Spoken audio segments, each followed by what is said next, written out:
असं म्हणतात की हरिश्चंद्रगड तर दर ऋतूमध्ये खूप सुंदर दृश्य दाखवत असतं. त्यातलं एक दृश्य म्हणजेच pre monsoon clouds. Pre monsoon क्लाउड्सची सुंदर दृश्य पाहायला लोक खूप दुरून येतात. नमस्कार मंडळी, मी नीती आणि आज आम्ही चाललो आहोत हरिश्चंद्रगडावर ट्रेकिंग करण्यासाठी. तर 15-20 मिनिटात आम्ही निघणार आहोत आणि आवरण्याची खूप गडबड चालू आहे. तर मी तुम्हाला सरळ भेटते आवरल्यानंतर. सो आता आम्ही निघालेलो आहोत आणि आपण डायरेक्ट भेटूया डेस्टिनेशनवर. आता आम्ही बेस विलेज 5 मैला पोहोचलेलो आहोत आणि थोड्याच वेळात ट्रेकिंगला पण सुरुवात करू. सुंदर सनसेट आणि इथं आमचा पहिला टप्पा कंप्लीट झालेला आहे. तुम्ही बघू शकता की किती सुंदर व्ह्यू दिसतोय आणि हा संध्याकाळचे 7:30 वाजताचा व्ह्यू आहे. तुम्ही बघू शकता की किती लाईट आहे 7:30 वाजता सुद्धा. सो हा आहे आमचा डे 2 आणि डे 1मध्ये तुम्ही जेवढा पण ट्रेक बघितला तो फक्त हरिश्चंद्र गडाचा ट्रेक होता. खरा ट्रेक तर इथून सुरू होतो.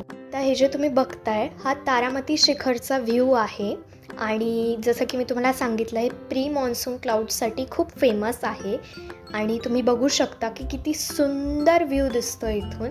मला लिटरली असं वाटेल की तुम्ही स्वर्गात आलेले आहात. तो आता आम्ही जस्ट तारामतीला जाऊन आलेलो आहोत आणि आता आम्ही जाणार आहोत हरिश्चंद्र मंदिरात. असं मानलं जातं की हे मंदिर 6व्या शतकात कलचुरी राजवंशनी बनवलेलं होतं. हे मंदिर प्राचीन दगडी कामाचा एक अद्भुत नुमाना आहे.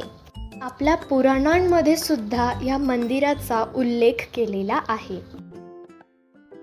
आणि शेवटी आम्ही गेलो केदारेश्वर केव्ह टेम्पलमध्ये.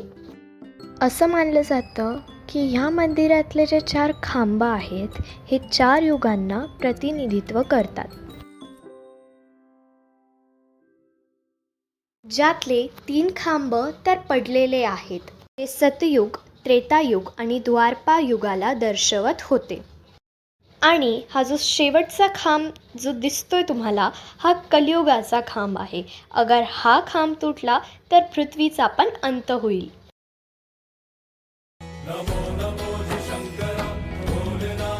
व्हिडिओ आवडला असेल तर व्हिडिओला लाईक करा, शेअर करा आणि सबस्क्राईब करा. थँक्यू.